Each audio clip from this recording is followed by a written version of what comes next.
Hey guys, I'm here with my lovely wife Karen, and we are going to make the most incredible recipe for bread. You've been waiting for this. This is the ultimate bread, and there's no flour, no gluten, no bad stuff. So how do you do this, Karen? It's so easy. You're gonna love it. So it's 1 cup of almond flour in my Santa cup, measuring cups. It is 1 cup of arrowroot flour. I'm using a little arrowroot here. Arrowroot is a low glycemic flour. It's made from a root, so it's in small amounts. It's okay. Arrowroot. That's why they call it root? That's the root. Exactly. This doesn't come out as quickly. And then 1/3 cup of coconut flour. And these combined give it a really neat texture. Most of the natural breads out there kind of taste terrible, like it's like a sponge cake. Like bark. Yeah. Then we're gonna just do 1 teaspoon of salt. And that's it for the dry ingredients. Mix it up.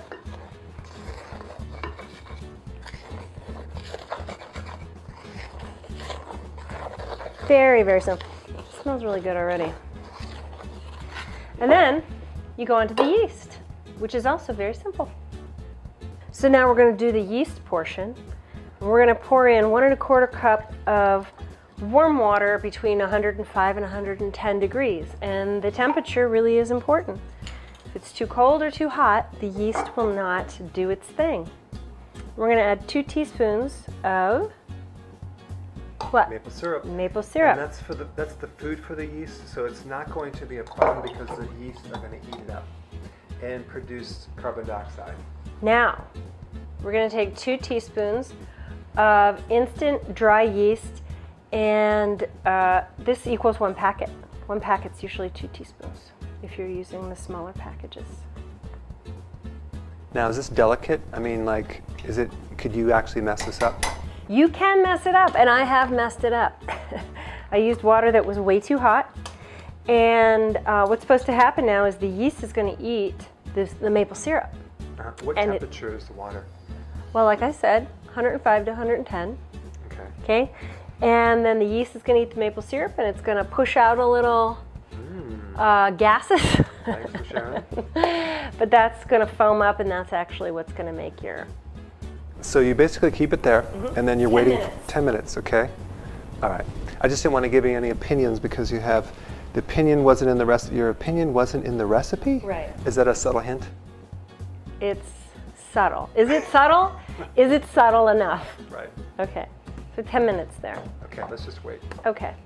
Really, if you stand and look at it, you'll see little bubbles coming up.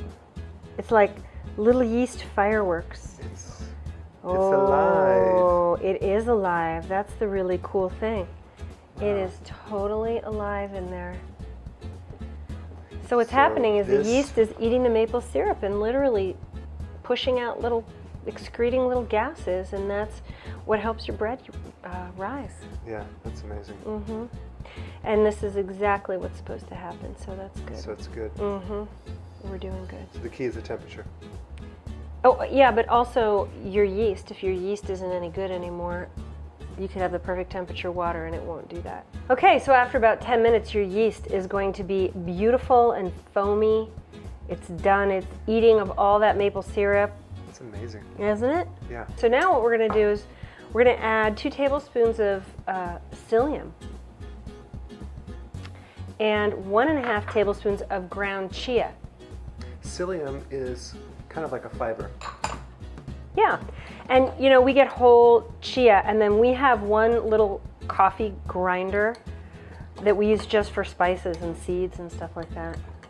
So you're gonna let it sit in there for 2 or 3 minutes, and it's gonna get really gelatinous and thick, and then you're gonna whisk it.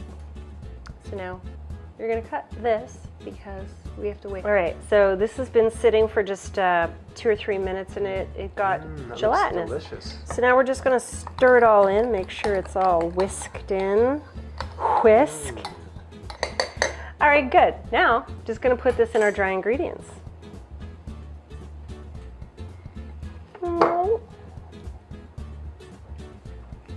And mix it up. And you are going to see this become... It's amazing. Yep. You know, this is one of those things that people have been trying to figure this out for years. You can't really find a good bread recipe without the wheat. So Now, we found I was so surprised at how well this turned out. Yeah. I did find this online, and I'm not sure what we've changed, but I appreciate the people who have done all the research to figure out, especially the chia and the psyllium, because that's amazing. Now, it's going to look gloopy like this, and you're literally going to knead it just for 1 minute. Yeah, I think what happens is that you have, you don't have the gluten. So gluten is like glue. And so you have, I think probably the combination of chia seed, some of the fiber tends to act like glue, which is perfect because we can do that all day long. Yep. Now you can take this out of the bowl. I'm just leaving it in the bowl. Can you make a pizza crust with that and like spin it with your finger? I can. I used to do that. I used to do it. Okay, so now, look, I have this beautiful, beautiful bowl. I mean, ball of dough. Right. Okay, so now I'm going to put it in a slightly smaller bowl. Rinse my hands really quick, and I have a damp towel. I'm going to put it over my bread. And excuse me, Dr. Berg. Now I'm going to put it in my warm space, which is just not a cold space. Oops. And for an hour, we're going to let it rise. Okay, so after you've had your yeast rising in some warm place for an hour, you're going to take it out. Now, I don't have my oven on, my oven's off, but it's the warmest place. So I just put the bowl in there. Take it out. Damp cloth is no longer damp. That's what it looks like. It did rise. It should double. And there you go. It looks just like dough. It is dough. It's beautiful, as a matter of fact. Now, what you're going to do is cut it in half, because you can make two. If you want a big one, you can leave it. But then you're going to make it into a round boule. What is a boule anyway? Boule is just round bread. I had to look it up myself. Okay, so now that's that. All right? Now, to get it golden brown. And don't you have to do the squares? That's second. Yeah. So an egg wash, it's just an egg yolk with a tiny little bit of water, like a teaspoon of water, and you're just gonna wash your little boule. That's gonna make it nice and brown and crispy on the outside like a sourdough.